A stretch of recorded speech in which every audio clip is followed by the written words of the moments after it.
السلام علیکم دوستو، آپ کو قاری حنیف ملتانی کے ایک نئے بیان کے ساتھ خوش آمدید کہتے ہیں۔ دوستو، آج کے اس بیان کا موضوع ہے رمضان کا تیسرا عشرہ، عشرہ نجات کی فضیلت۔ بہت ہی پیارا بیان ہے، آپ دوستوں سے گزارش ہے اس بیان کو اینڈ تک ضرور سنتے رہیے، جزاک اللہ۔ اور ساتھ میں چھوٹی سی گزارش ہے کہ بیان کے ساتھ ساتھ درود و سلام بھی پڑھتے رہیے، نیکیاں اور اجر لکھا جائے گا انشاءاللہ ضرور۔ چلیے دوستو، آج کا یہ بیان شروع کرتے ہیں۔ اس وجہ سے کہ میری آپ کی نظروں میں 5 روپے کی قیمت ہے، 5 آیتوں کی کوئی قیمت نہیں۔ میری اور آپ کی نظروں میں 5 روپے کی قیمت ہے، 5 رکعتوں کی رمضان میں قیمت نہیں ہماری نظروں کے سامنے۔ 5 روپے کامیاب نظر آتے ہیں اور 5 مرتبہ درود شریف پڑھنا رمضان میں اس کی قیمت کا، ان کے اجر کا، ان کے ثواب کا ہمیں اندازہ ہی نہیں۔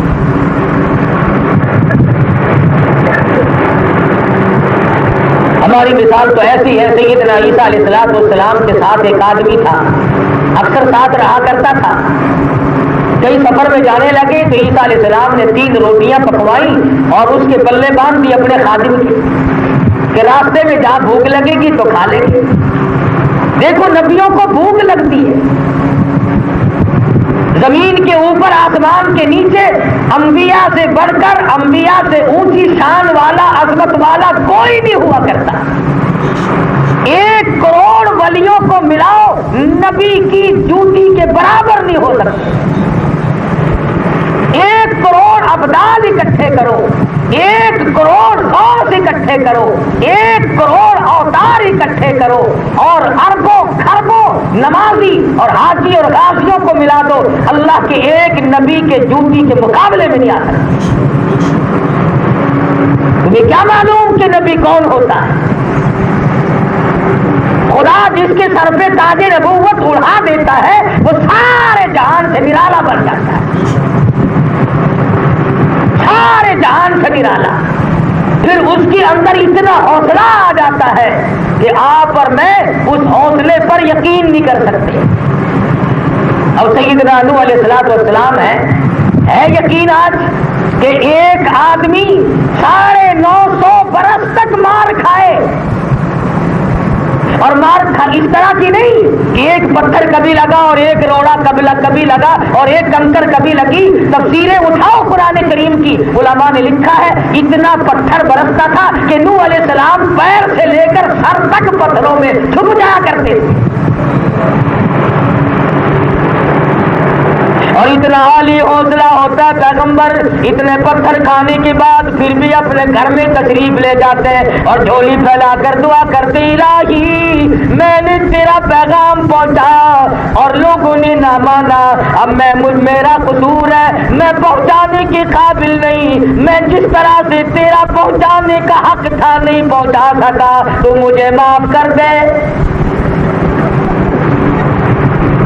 اتنے پتھر کھانے کے بعد بھی، اتنے زخم کھانے کے بعد بھی، علماء نے لکھا ہے نوح علیہ السلام کی ہڈیاں ٹوٹ گئی، سارا بدن زخمی ہوتا تھا، اگلے دن پھر پتھر لگتے تھے اور پھر رات کو دعا کرتے تھے، الہی تو سچا، تیرا نام سچا، تیرا پیغام سچا، لیکن میں بندہ ہوں، میں صحیح معنوں میں پہنچا نہ سکا۔ کون اتنا حوصلہ لائے گا؟ نبی کا حوصلہ الگ، نبی کی شان الگ، نبی کا کردار الگ، نبی کا ایک ایک زندگی کا لمحہ الگ ہوا کرتا ہے۔ اور اتنی شان والے پیغمبر ہیں، اگر ذرا سی کسی سے بھول ہوئی پھر گرفت بھی نرالی ہے۔ سیدنا آدم علیہ السلام کو جنت کے بیچ میں کھڑا کر کے لباس اتار لیا گیا۔ ساری کائنات کا ابا ہے، انسانیت کا ابا ہے، سارا جہان ان کی نسل سے ہے، لیکن باپ سے تھوڑی سی بھول ہوئی، جنت میں کھڑا کر کے ننگا کر دیا۔ پتا چلا اللہ کے دربار میں کوئی لحاظ نہیں۔ یہ جو تمہیں گھمنڈ لگا ہوا ہے نا، وہ کوئی نہیں، کلمہ گو ہے ہنسی، ہم کلمہ پڑھتے ہیں، داڑھی منڈوا کر پیشاب کی نالی میں بے شک پھینکتے رہے، رشوت لیتے رہے، جوا کھیلتے رہے، شراب پیتے رہے، حرام کھاتے رہے، رات دن کنجر کنجریوں میں زندگی کاٹتے رہے، اور بھی مسلمان ہیں، ہماری نجات سب سے پہلے ہو۔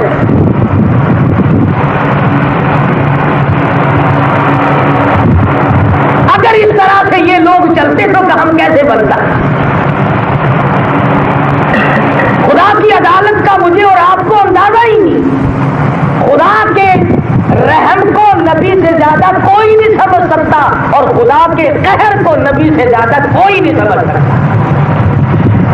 سیدنا آدم علیہ السلام ہے، بھول ہو گئی، اللہ میاں نے یہ بھی نہ سوچا، پروردگار عالم نے یہ بھی نہ سوچا چلو کائنات انسانی کا ابا ہے، سارے جہان کا بابا ہے، اس کی بات کو رہنے دو۔ فرمایا کیوں غلطی کی، کیوں بھول کی، میرے حکم کی نافرمانی کیوں کی؟ کل ساری جنت خادم تھی، پوری خدمت کیا کرتی تھی، ذلمال خدمت کیا کرتے تھے۔ آدم علیہ السلام کا دل چاہتا انگور کھاؤں، انگور کا خوشہ، انگور کا گچھا خود بخود منہ کے سامنے جھک جا کرتا تھا، اور جب کھا کر کے سیر ہو گئے، کسی کو آواز دینے کی ضرورت نہیں، اٹھا کے لے جاؤ، خود بخود انگور کا خوشہ پیچھے کو ہٹ جاتا ہے۔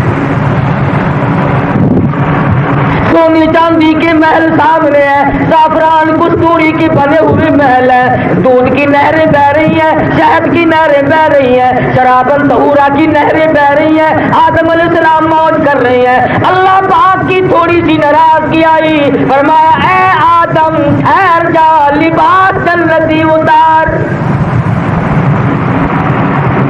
جنتی لباس کھڑا کر کے جنت میں اتار لیا۔ علماء کرام نے لکھا ہے حضرت آدم علیہ السلام درختوں کی طرف بڑھے، پتے توڑ کر اپنی شرمگاہ کو چھپاؤں گا، اپنے ننگ کو چھپاؤں گا، ہاتھ بڑھانے لگے، پتوں میں سے آواز آئی اے آدم پرے ہٹ جا، خبردار اگر ہاتھ لگایا تو ہم تو اس کے غلام ہیں جس پر مالک کی کائنات کی قریبی ہو۔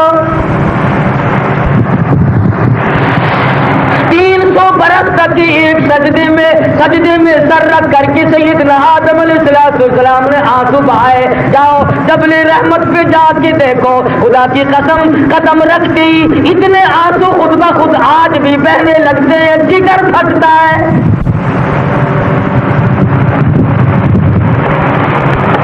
بتلا یہ رہا تھا کہ ہم مقام نبوت، خدا جس کو تاج نبوت اڑاتے ہیں وہ اللہ کے برگزیدہ ہوتے ہیں، اور اللہ پاک کے امر کو، اس کے حکم کو پہنچانے میں وہ کوئی پیسو پیش نہیں کیا کرتے، اس میں کوئی ڈھیل نہیں کرتے، اس میں کوئی نعوذ باللہ ہیرا پھیری نہیں کرتے۔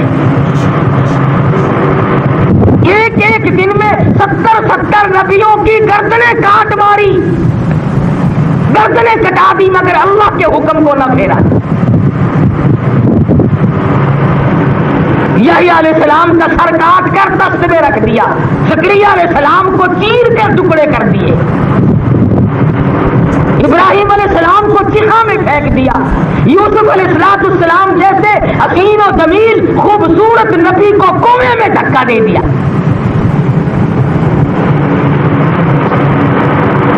تم کبھی غور تو کیا کرو مالک کی بے نیازی پہ، ایسے ہی اکڑے پھرتے ہو۔ 4 نمازیں پڑھی اور اکڑ گئے، ہم صاحب جنت کے ٹھیکیدار ہیں۔ یہ نبی ہے، یہ پیغمبر ہے، یہ خدا کے برگزیدہ بندے ہیں، یہ خدا کی پارلیمنٹ کے ممبر ہیں، یہ خدا بند عالم نے اپنے ہاتھوں سے ان کے سر پہ تاج نبوت اڑایا۔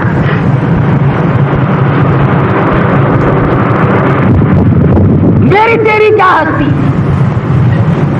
ہم نے تو بس یہ طریقہ سیکھا ہے، مسئلوں میں ہیرا پھیری کرو، جیسے قوم راضی ہو ویسے راضی کر دو اسے، جیسے لوگ چاہے ویسے کر دو، بس خوش ہو جائے۔ وہ پہلے بھی بات کئی مرتبہ سنائی ہوگی، ایک عورت تھی، ماں بیٹے کا جھگڑا ہو گیا، صاحب جائیداد تھے، لڑکی نے کوشش کی کہ ماں کو جائیداد نہ ملے، ماں مولوی کے پاس گئی، جا کے کہنے لگی ایسا فتویٰ لکھ دے جو ساری جائیداد مجھے مل جائے۔ مولوی صاحب کہنے لگے 100 روپے لگیں گے۔ انہوں نے کہا 100 روپے میں دوں گا. انہوں نے کہا پہلے دے, فتوے کا معاملہ بعد میں اگر پھر گئی تو میں کیا کروں گا, پہلے لا. اس زمانے میں 100 روپے لے کر کے فتوے دیا کرتے تھے, اب اور بتیرے کردار چل رہے ہیں. انہوں نے کہا 7 گز لٹھا لا, اس پہ بیٹھ کے چلا کھینچوں گا. کوئی کہتا ہے کہ اتنا لٹھا لا, میں اس کا لنگوٹ کس کے چلا کروں گا. اور قوم ہے قرآن کو چھوڑ کر, نبی کے فرمان کو چھوڑ کر, 1,29,000 صحابہ کے کردار کو چھوڑ کر, اہل بیت کے عمل اور کردار کو چھوڑ کر ٹھگوں کی بات میں فوراً آتے ہیں. ذرا سی کوئی عورت بیمار ہو گئی, اب وہ تو ایک مسئلہ چلا ہوا نا, مولوی کے پاس جاتی ہے, دیکھو مجھے کیا ہوا, میرے اوپر تو برابر والی نے کہیں جادو کر رکھے ہیں, بس تو خدا یوں ہی بچ گئی, ورنہ وار بڑا سخت تھا.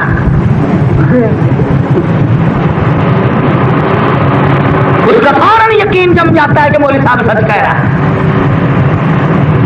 اب وہ بیچاری وہاں جا کر کے فوراً منہ پھیلاتی ہے. پڑوس والی کہتی ہے بہن کیا حال ہے, انہوں نے کہا جا جا حال پوچھ رہی ہے, تو نہیں تو سب کچھ کر رکھا ہے, فلانا مولوی کہہ رہا تھا. تو ماں کہنے لگی مولوی کو کہ بھی 100 روپے لے لے اور فتوا لکھ دے. اس نے 100 روپے لیے, اس نے کہا پکا فتوا لکھنا. اس نے کہا ایسا لکھو کوئی نہ بدل سکے. ماں اغنا عنہ مالہ, وہ ماں کا سب, سارا مال ماں کا ہے, ماں کا سب, سارا مال ماں کا ہے, ساری جائیداد ماں کی ہے. لوگ دیکھ قرآن میں سے نکال دیا ہم نے. انہوں نے کہا واہ مہربانی مولوی صاحب, یہ تو بہت ہی پکا مسئلہ مل گیا. تب تک یہ تو مجھے بھی آتی ہے, پڑھ کے سنا دو. قوم نے قرآن کو چھوڑا, جس امت نے نبی کی تعلیم کو ٹھکرایا, پھر وہ ذلیل ہو کے مری, دنیا میں کوئی اسے سنبھالنے والا نہ ہے. سارا قرآن کریم قوم عاد کے واقعات سناتا ہے, قوم سمود کے واقعات پیش کرتا ہے, قوم لوط علیہ السلام کے واقعات بتلا رہا کہ دیکھو کیا حالات تھے ان لوگوں کے. جب بھی کسی قوم میں امت میں بدماشی پھیلی, وقت کے پیغمبر نے ان کو خبردار کیا, للکارا, مگر نہ مانی. حضرت لوط علیہ السلام کی قوم میں بیماری پھیل گئی لڑکوں کے ساتھ بدماشی کرنے کی. ڈیرا سمجھایا, بڑا سمجھایا لوط علیہ السلام نے, ظالمو یہ حرکت اچھی نہیں, بعد آؤ خدا کا قہر آئے گا. بس اللہ میاں نے فرشتے بھیجے کہ جاؤ اس پوری قوم کو برباد کر کے آؤ, اور خوبصورت لڑکے بنا کر کے بھیج دی. بس وہ بازار میں سے گزرے تو سارا بازار پیچھے لگ لیا, سارا بازار پیچھے ہو گیا, دکانیں بند بھی نہیں کی, کھلی چھوڑ کر. وہ لوط علیہ السلام پیغمبر کے گھر میں آ کر کے بیٹھ گئے. انہوں نے بھی سمجھا یہ میرے مہمان ہیں. لوط علیہ السلام دروازے پہ تھے, اس نے کہا تو ایک طرف ہٹو, اور نبی ایک طرف ہو, لڑکوں کے پاس ہمیں جانے دو. اللہ کے نبی نے آواز دی میرے مہمانوں کی بے عزتی نہ کرو. قرآن کریم کی تفسیر میں موجود ہے, دروازے توڑنے لگے, دیواریں گرانے لگے, اللہ کی پیغمبر کا مکان اکھاڑنے لگے. ہم ان لڑکوں کو نہیں چھوڑیں گے, ہم ان کے ساتھ بدماشی کریں گے. لوط علیہ السلام کا تمام واقعہ قرآن مجید نقل کرتا ہے, فرمانے لگے قال یا قوم ان هؤلاء بناتی اطہر لکم. اور لوگوں جاؤ, تمہارے گھروں میں میری بیٹیاں موجود ہیں, لڑکیاں موجود ہیں, وہاں جا کر اپنی حسرت کو پوری کرو. میرے محل کو اکھاڑنے لگے. اللہ کا پیغمبر رویا, او میرے پروردگار کیا کروں, میرے مہمانوں کی توہین ہو رہی ہے. قال لو ان لی بکم قوة او آوی الى رکن شدید. میرے پاس لکڑی ہوتی, میرے پاس لاٹھی ہوتی, میرے پاس طاقت ہوتی, میں ان کو مارتا. او میرے رب, میں تیرا نبی, تو میرا رب, میرے پلے کچھ نہیں, تو ہی سنبھال. فرشتوں نے پہلے نہ بتلایا، جب دیکھا اللہ کا نبی رو رہا ہے، بے بس ہے، بے کس ہے، اندر بیٹھی بیٹھی رو پڑے، اور لوط علیہ السلام گھبرانا، قالوا یا لوط انا رسول ربک، ہم تو فرشتے ہیں، لڑکے نہیں، انہیں آنے تو دو۔ لوط علیہ السلام ایک طرف ہٹے اور وہ کھڑے ہوئے، ساری قوم بھاگنے لگی۔ آواز آئی اب کہاں بھاگو گے؟ آواز آئی تمام زمین کو پوری زمین سے کاٹ کر آسمان کے قریب لے جاؤ۔ یوں زمین کٹی، آسمان کی طرف بستیوں کی بستیاں بڑھ رہی ہیں، اور آواز آئی لنرسل علیہم حجارۃ من طین مسومۃ عند ربک للمسرفین۔ پتھر برسے، نوکدار پتھر برسے، پتھروں پہ نام لکھے ہوئے تھے، یہ فلاں کو لگے، یہ فلاں کو لگے۔ آسمان کے قریب لے گئے اور وہاں جا کر پلٹ کر زمین پہ سارے علاقے کو، پوری قوم کو پھینک دیا۔ بتلا یہ رہا تھا کہ نبی کی بات جب بھی کسی قوم نے نہ مانی وہ قوم برباد ہوئی۔ امام الانبیاء محبوب کبریا حضرت محمد مصطفیٰ صلی اللہ تعالی علیہ وسلم نے رو رو کر ایک عرصے تک دعائیں مانگی، الہی، امت کے بارے میں دعائیں مانگی۔ کچھ نبیوں کی امتوں کا یہ حال رہا، ادھر گناہ کیا ادھر شکل بدل گئی۔ شام کو سوئے آدمی تھے، صبح کو اٹھے پوری قوم بندر بن گئی۔ شام کو سوئے آدمی تھے، صبح کو اٹھے تو کتے بن گئے۔ ادھر گناہ کیا ادھر شکل بدل جا کرتی تھی۔ اللہ کے لاڈلے پیغمبر حضرت محمد عربی صلی اللہ علیہ وسلم نے رو رو کر دعا کی، الہی اے میرے پروردگار، فرمایا او میرے نبی مانگو کیا مانگتے ہو؟ الہ العالمین، تین دعائیں کرتا ہوں، تین دعائیں کرتا ہوں۔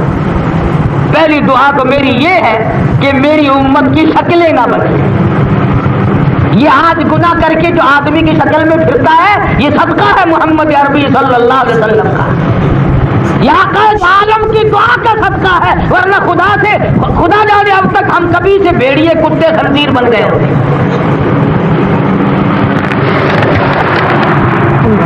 اللہ میاں نے قبول فرما لی۔ دوسری دعا کی الہ العالمین، میری امت کو یکدم عذاب دے کر، پوری امت کو یکدم عذاب دے کر برباد نہ کیا جائے، جیسا کہ قوم عاد کا نام و نشان مٹا دیا، قوم سمود کا نام و نشان مٹا دیا، لوط علیہ السلام کی قوم کا ایک بچہ باقی نہ بچا، سب کو مٹا کے رکھ دیا۔ دعا کی اللہ کے نبی نے، اس طرح سے میری امت کو برباد نہ کیا جائے۔ اللہ پاک نے یہ بھی قبول فرما لیا۔ مالک کائنات کی حضور میں مدنی کریم صلی اللہ تعالی علیہ وسلم نے پھر رو رو کر کے دعا کی، پھر عاجزی کی۔ سیدہ عائشہ صدیقہ رضی اللہ تعالیٰ عنہ فرماتی ہے بالخصوص رمضان المبارک میں اتنی دعائیں فرمایا کرتے تھے، چاند نظر آتے ہی حضور کا رنگ پیلا پڑ جاتا تھا، رنگ فق ہو جاتا تھا، گھبراہٹ سی طاری ہو جاتی تھی۔ سیدہ عائشہ صدیقہ فرماتی ہے میں نے پوچھا یا رسول اللہ میرے ماں باپ آپ پہ قربان ہو جائے، کیا بات ہے یہ گھبراہٹ کیسی؟ فرمایا او میری عائشہ، رحمتوں والا مہینہ آ گیا، خیر و برکت والی گھڑیاں راتیں آ گئی، جو اس میں بھی محروم رہ گیا وہ مہر آ گیا۔ مجھے اس امتی کا فکر ہے جو رمضان میں بھی اپنی بخشش نہ کرا سکا، جس کی مغفرت رمضان کے مہینے میں بھی نہ ہوئی، خیر و برکت والے مہینے میں بھی نہ ہوئی، اتنی بڑی کریمی کا دریا بہ رہا پھر بھی نہ ہوئی۔ حضور فرماتے مجھے اس کا غم ہے۔ ساری ساری رات قدم مبارک ورم کر جاتے تھے، سوجن آ جاتی تھی عبادت کرتے کرتے۔ تیسری دعا بھی کی تھی، اے میرے پروردگار امت کے گناہوں کو یہی فوراً معاف کر دیا جائے. جواب ملا میرے نبی یہ میرے اصول کے خلاف ہے, یہ فیصلہ میری عدالت کرے گی. دنیا میں یکدم برباد نہیں کروں گا, میرا وعدہ آپ سے. شکلیں نہیں بدلوں گا, میرا آپ سے وعدہ. وما كان الله ليعذبهم وأنت فيهم, جب تک آپ ان لوگوں میں موجود ہیں میرا کوئی عذاب نہیں آئے گا. حضور نے پھر دعا کی, الہی میری بات بھی میری امت کی حفاظت فرما. آواز آئی وما كان الله معذبهم وهم يستغفرون. جب تک قوم امت استغفار کرتی رہے گی اور میرے محبوب میرا وعدہ میں برباد نہ کروں گا. وبالاسحار هم يستغفرون. وہ قوم کامیاب ہے جو صبح کو استغفار کرتی ہوئی اٹھتی ہے.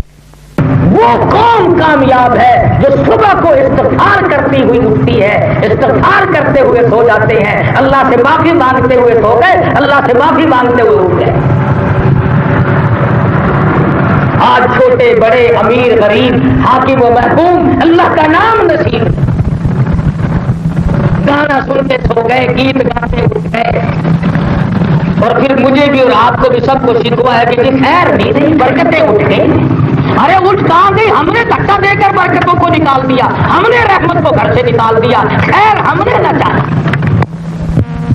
صبح کو ممتاز آباد میں اعلان کر دو کہ قاری حنیف کے پاس جو مسجد میں بیری کھڑی ہے, ایک آدمی کو ٹی بی کا بخار تھا, اس نے 3 پتے چبائے, بالکل تندرست ہو گیا. یقین جانو 3 دن میں بیری کا ٹنڈا ہو جائے تو میرا نام بدل دے گا. ایسی باتوں کے پیچھے بڑے جلدی پڑتے ہیں. درختوں کے پتے دبا کر بیماریاں کاٹتے ہو, قرآن پڑھ کر بیماری نہیں کٹتی. آج بتا دو کہ فلاں جگہ ایک آدمی بیٹھا ہے اور وہ یوں کرتا ہے, پھر دیکھو لائن لگی. قرآن کو چھوڑ دیا, اللہ کی کتاب سے اعراض کیا.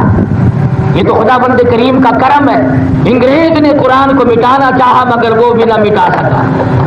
انہوں نے ایک ترکیب بنائی تھی ہندوستان میں. جب انگریز آیا, جتنے قرآن مجید ملتے اس زمانے میں چھاپے خانے تو تھے نہیں, یا تھے تو بہت کم مقدار میں تھے, کسی اور صورت کے تھے جیسے آج سہولت ہے وہ کہاں تھی. قرآن مجید خریدنے لگے انگریز اور جلا دے, خریدے اور جلا دے, خریدے اور جلا دے, تاکہ قرآن ختم ہو جائے, مسلمانوں کے پلے قرآن نہ رہے. وہ یوں کرتے کرتے پانی پت آ گئے اور انہوں نے قرآن کریم وہاں خریدنے شروع کیے. تو کوئی آدمی کہنے لگا بڑے پاگل ہو تم, سنا انگریز بڑا کلمت ہوتا ہے, تم جیسا بے وقوف تو کوئی بھی نہیں. اس نے کہا کیوں, کہ کس لیے جلا رہے ہو, کہ قرآن ختم ہو جائے. انہوں نے کہا اچھا ذرا یہاں بیٹھو. انہوں نے 6-6, 7-7 سال کے کئی لڑکے بلوائے اور تھوڑا تھوڑا ملا کر سارا قرآن کریم بچوں سے پڑھوا دیا. انہوں نے کہا کیسے مٹاؤ گے بولو, یہ تو مسلمانوں کے دلوں میں بسا ہوا ہے, یہ نہیں مٹ سکتا.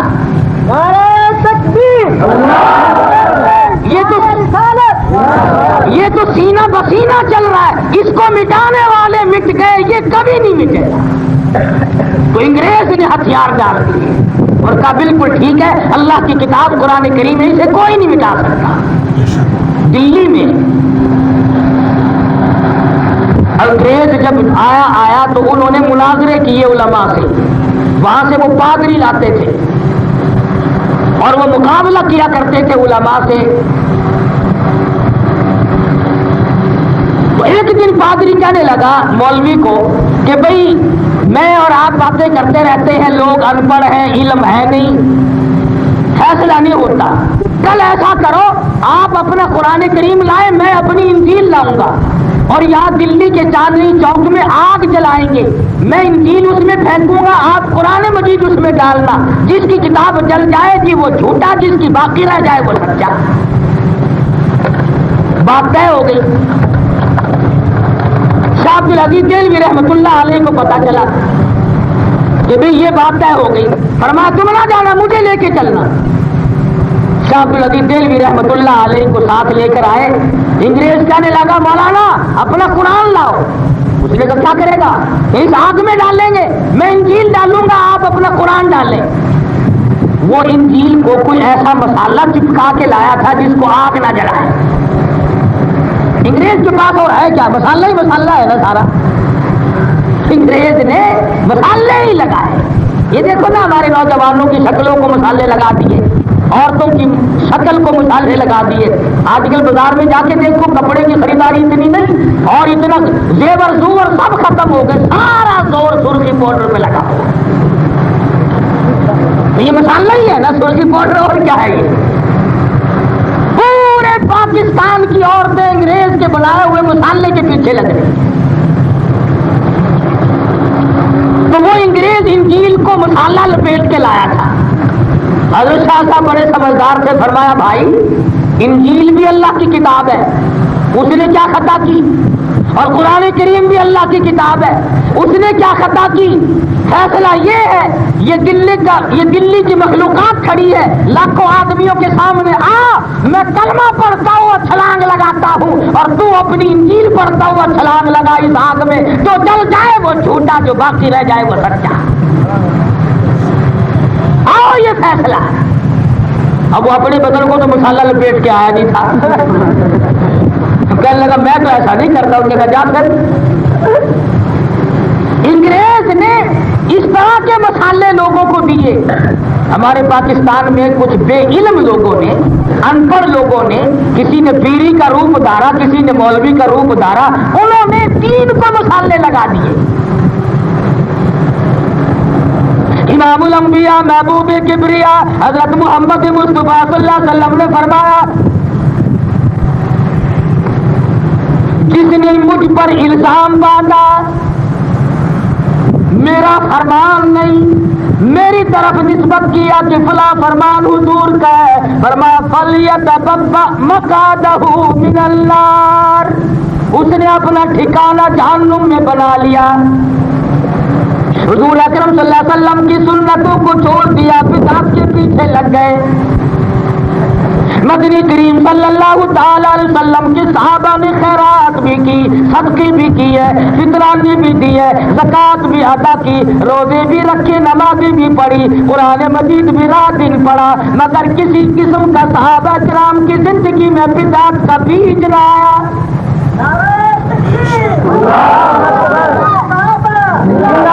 یہ تو اب آ کر کے تمام سنتوں کو, جو کھانا اللہ نام پر دو کسی عزیز رشتے دار کے روح کے اصالے ثواب کے لیے, جب تک اس پہ ختم نہ پڑو کہ وہ پہنچتا ہی نہیں. اچھا اگر کپڑا دے دیں پھر کپڑے پہ تو کوئی ختم نہیں پڑتا, پھر وہ تو بیچ میں لٹکتا ہے نا. ایک آدمی نے اپنی والدہ کے اصالے ثواب کے لیے مسجد میں بجلی کا ٹیوب ویل لگوا دیا.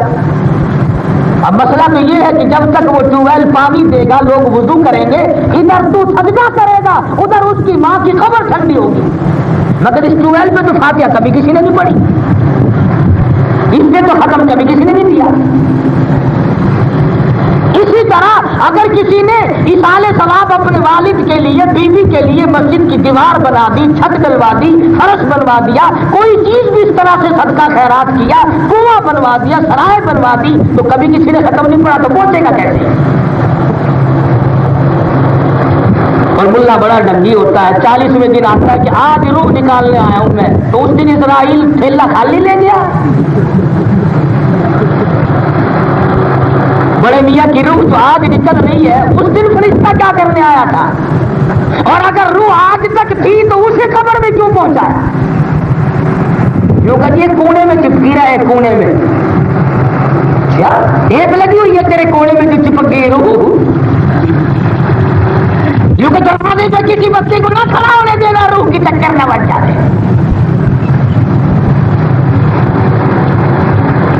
حضرت سعد رضی اللہ تعالیٰ عنہ صحابی ہے مدنی کریم صلی اللہ علیہ وسلم کا. عرض کے یا رسول اللہ میری اماں فوت ہو گئی, میں اس کو کوئی فائدہ پہنچا سکتا ہوں؟ فرمایا ہاں, کنواں بنوا, لوگ پانی پیئیں گے, ادھر لوگوں کی اتڑیوں کو ٹھنڈ پڑے گی, ادھر تیری ماں کی قبر ٹھنڈی ہوگی. تمام مسائل سامنے ہے. مدنی کریم صلی اللہ تعالیٰ علیہ وسلم کی امت میں اللہ پاک نے ایسے ایسے فقیہ پیدا کیے، ایسے ایسے صحابہ رئیس المفسرین پیدا ہوئے، عبداللہ بن عباس جیسے، عبداللہ بن عمر جیسے، عبداللہ بن مسعود جیسے، حضرت عمر رضی اللہ تعالیٰ عنہ جیسے، سیدہ عائشہ صدیقہ جیسے مفسرہ پیدا کی، جنہوں نے ایک ایک مسئلے کو کھول کھول کر بتلا دیا۔ دین کی کوئی بات مخفی نہیں، دین کا کوئی معاملہ چھپا ہوا نہیں، پیدائش سے لے کر قبر تک کا معاملہ دین نے صاف کھولا ہوا ہے۔ تو جان کر اگر نہ دیکھے تو تیری مرضی، دین کا مسئلہ چھپا ہوا کوئی نہیں۔ میراث کا مسئلہ لے لو، نکاح طلاق کے مسائل لے لو، حکومت چلانے کے مسائل لے لو، دکانداری کاروبار تجارت کے مسائل لے لو، مزدوری اور کاروباری مسائل کی تمام تر احاطہ کر لو۔ ساری زندگی کو کپڑا پہننا قرآن بتائے گا، نبی کا فرمان بتائے گا، کھانے پینے کے مسائل قرآن اور نبی کا فرمان بتائے گا، کفن کا طریقہ نبی کا فرمان بتلائے گا، قبر میں میت کو اتارنے کا طریقہ نبی کا فرمان بتلائے گا، موت آ جائے غسل دینے کا طریقہ بھی نبی کا فرمان بتلائے گا۔ آخر نبی نے کون سی چیز چھپا کے رکھی؟ استنجے تک کے مسئلے تو سرکار مدینہ صلی اللہ علیہ وسلم نے بتلا دیے، کون سی چیز مخفی نہیں؟ اور صحابہ کرام نے ان تمام چیزوں کو اپنے سر پر رکھا اور دین کو اتنا سمجھا، اس پر اتنا یقین کیا، نہ لالچ میں آئے نہ خوف میں آئے۔ عبداللہ بن حذافہ سبقہ رضی اللہ تعالی عنہ 3 صحابی ہیں۔ صحابی اصل میں اسے کہتے ہیں جس نے کلمہ پڑھنے کے بعد حضور کے چہرے انور کا دیدار کیا، صحابی اسے کہتے ہیں اصل میں۔ اور یہ فیصلہ ہے امت کا، پوری دنیا کے علماء کا اتفاق ہے کہ اس نعمت سے کہ صحابی کی آنکھ نے حضور کا دیدار کیا ہے، اس کا مقام اتنا اونچا ہو جاتا ہے، اتنا اونچا ہو جاتا ہے کہ 1 کروڑ ولی مل کر صحابی کے پیروں کی خاک کا مقابلہ نہیں کرتے۔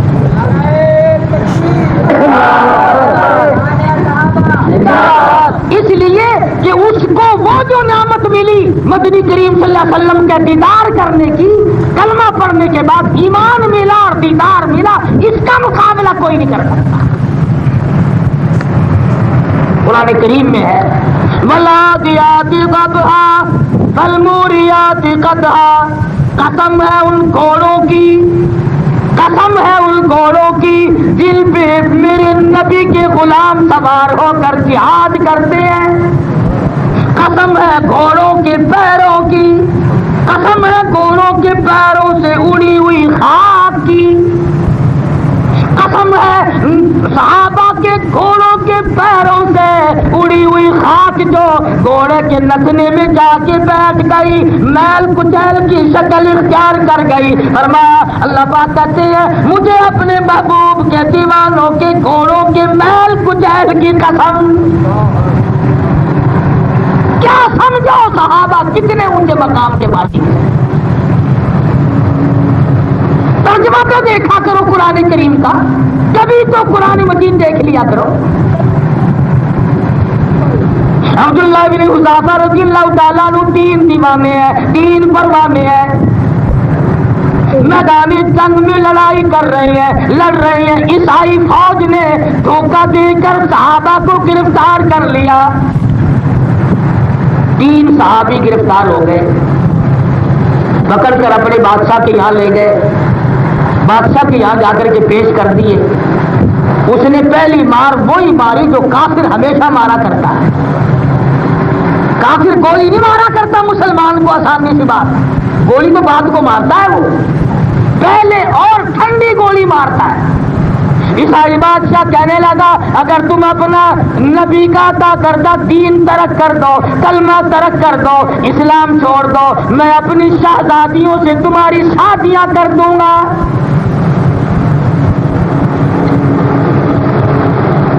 وہ تو نبی کی نگاہ کے رنگے ہوئے لوگ تھے، میرے تیرے جیسے ہوتے نا، اچھا جی بڑی مہربانی، ہم اس لائق تو تھے نہیں تھی، تو آپ کی قریبی ہوئی بس۔ وہ نبی کی نگاہ کے رنگے ہوئے تھے، خدا کی قسم ان کا امام نبی تھا، یہ نبی کے مقتدی تھے، یہ ان کا پیر نبی تھا، کالی کملی والا ان کا پیر تھا، یہ نبی کے مرید تھے، یہ شاگرد تھے، استاد ان کا محمد مصطفیٰ صلی اللہ علیہ وسلم۔ صحابہ میں سے عبداللہ بن حذافہ کھڑے ہوئے، فرمانے لگے ہمارے نبی نے جنت میں جن حوروں کا ہم سے وعدہ کیا ہے وہ حوریں تیری شہزادیوں سے لاکھوں زیادہ درجے زیادہ حسین ہیں۔ نعرہ تکبیر، نعرہ صحابہ، ہمیں اپنے نبی کے فرمان پہ یقین ہے، ہمیں اپنے نبی کی زبان پہ یقین ہے، لہذا ہمارے نبی نے جو وعدہ فرمایا ہم اس کو سچا جانتے ہیں، ہم تیری شہزادیوں کے منہ پہ تھوکنے کو بھی تیار ہیں۔ یہ تو تھی عورت والی گولی جس کے پیچھے ہمارا پاکستان فوراً ٹھنڈا ہو جاتا ہے، ہاں ٹھنڈی گولی ہے نا، بات سے یوں گزر رہا ہو نا لیڈی ذرا سی یوں منہ کھول کر اگر دو دندری دکھا دے نا بس لیڈے کا دن کٹ گیا سارا۔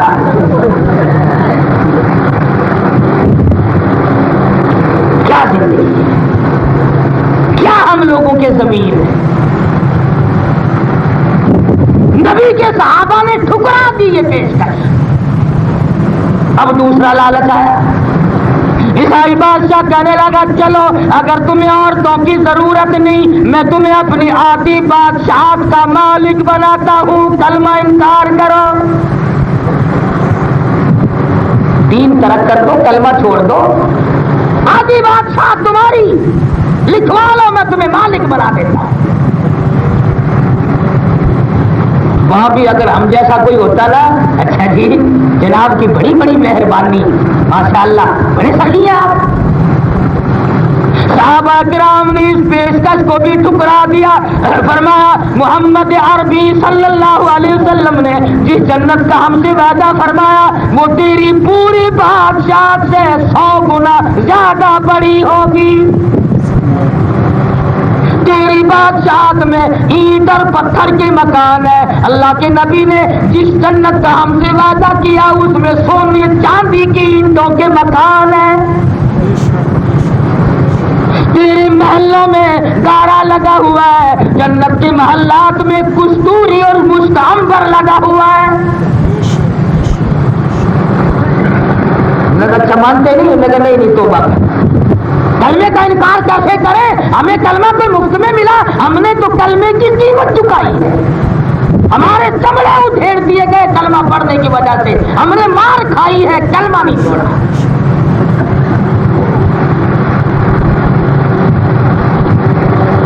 آج تو یہ تبلیغی جماعت والے ساتھی اگر کسی کو کہہ دینا کہ بھائی جان اپنا کلمہ سنا دے میرا سن، اچھا تسی میں نو کافر سمجھ دے ہو، تسی میں نو سکھ سمجھا ہے، او بھائی جان کلمہ سنا دے تیرا بھی صحیح، اچھا تو سانو بغیر کلمے دے سمجھی پھرنا ہے۔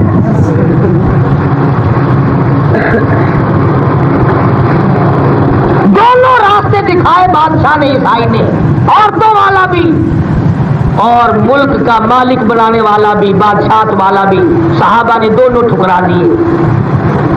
اب تیسرا نمبر آیا جو کافر کی عادت ہوا کرتی ہے، انہوں نے کہا پکڑ کے لے چلو میدان میں، ان کا علاج کرتے ہیں، ان کو جلا کر ختم کرو۔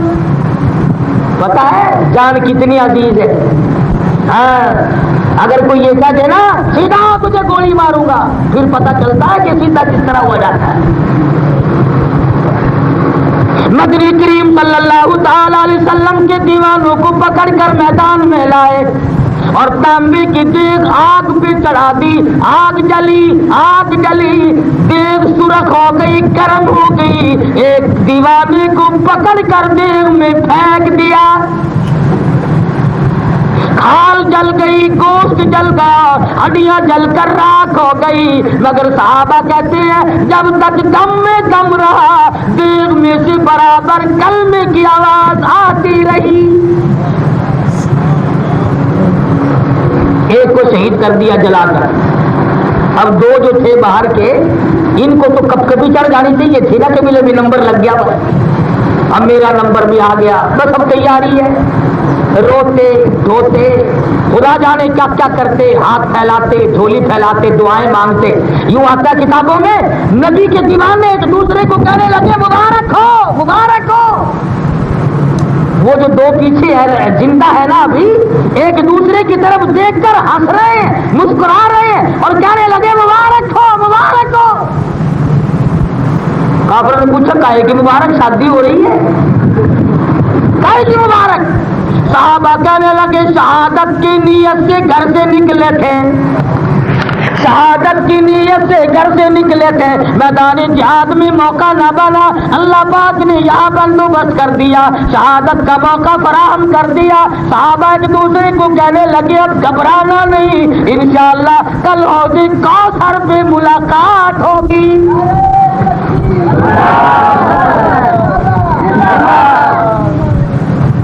قرآن کریم کی قیمت ان لوگوں سے جا کے پوچھو. مدینہ منورہ ہے، اللہ پاک ہر مسلمان کو زیارت نصیب فرمائے. لوگ کاروبار کر رہے ہیں، دھندا کر رہے ہیں. حضرت ابو ہریرہ رضی اللہ تعالیٰ عنہ مدینے کی بازار میں دوڑ لگاتے پھرتے اور کہنے لگے چلو چلو چلو مسجد نبوی میں حضور کی میراث تقسیم ہو رہی ہے، حضور صلی اللہ علیہ وسلم کی جائیداد تقسیم ہو رہی ہے، حضور اکرم صلی اللہ علیہ وسلم کی میراث تقسیم ہو رہی ہے، مسجد میں چلو. اب وہ کیوں کا تو وہ زمانہ تھا نہیں نا کہ کیسے اور کیا ملے گا اور کون دے گا اور کیا ہوگا.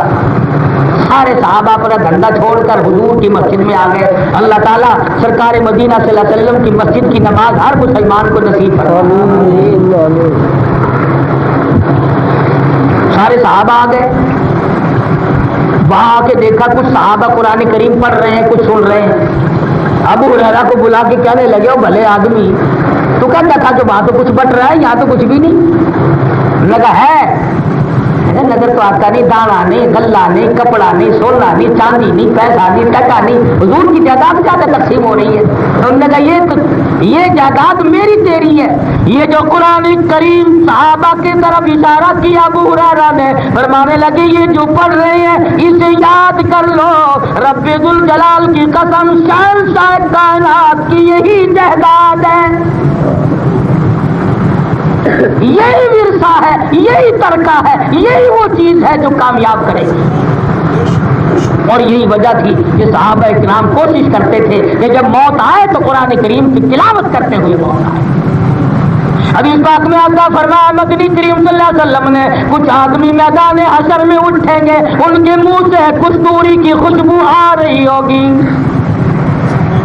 لوگ کہیں گے الہی یہ کون سی امت کے نبی ہیں، سارا میدان محشر مہک اٹھا، ایسی خوشبو ان کے منہ سے آ رہی ہے. جواب ملے گا نبی نہیں، سرکار مدینہ صلی اللہ علیہ وسلم کے امتی ہے. یہ وہ لوگ ہیں جو قرآن مجید ساری عمر پڑھا کرتے تھے، دل پڑھتے تھے، رات پڑھتے تھے، یہاں تک کہ اللہ نے مقدر اچھا کر دیا، پڑھتے پڑھتے موت آ گئی. اور یہ فیصلہ لکھ کر لے جاؤ آج قاری حنیف کی زبان سے. میں قبر میں ہوں گا انشاءاللہ تم یاد کرو گے کہ جس حالت میں کوئی مرے گا اسی حالت میں قیامت میں قبر سے اٹھے گا. قرآن پڑھتا ہوا مرا تو قرآن پڑھتا ہوا اٹھے گا، درود شریف پڑھتا ہوا مرا تو درود شریف پڑھتا ہوا اٹھے گا، کلمہ پڑھتا ہوا مرا تو کلمہ پڑھتا ہوا اٹھے گا، گیت گاتا ہوا مرا تو گیت گاتا ہوا اٹھے گا، گالی بکتا ہوا مرا تو گالی بکتا ہوا اٹھے گا، شراب پیتا ہوا مرا تو شراب پیتا ہوا اٹھے گا، زنا کرتا ہوا مرا تو زنا کرتا ہوا اٹھے گا، حرام کھاتا ہوا مرا تو حرام کھاتا ہوا اٹھے گا. کیا خوش نصیب ہے وہ لوگ جو اپنی زندگی ایسی پابندی کے ساتھ گزار لیں کہ ان کو قرآن مجید کا ذوق لگ جائے، شوق لگ جائے، تڑپ لگ جائے اور ان کی زندگی کا محور بن جائے. تو صحابہ کرام نے تمام 1,29,000 صحابہ کرام کی تعداد علماء نے لکھی ہے، ایک بھی صحابی ایسا نہیں جو قرآن مجید نہ جانتا. فاروق اعظم نے فوج کے کرنیلوں کو حکم دیا جو زیادہ حافظ بنائے گا اس کو عہدہ اونچا دوں گا.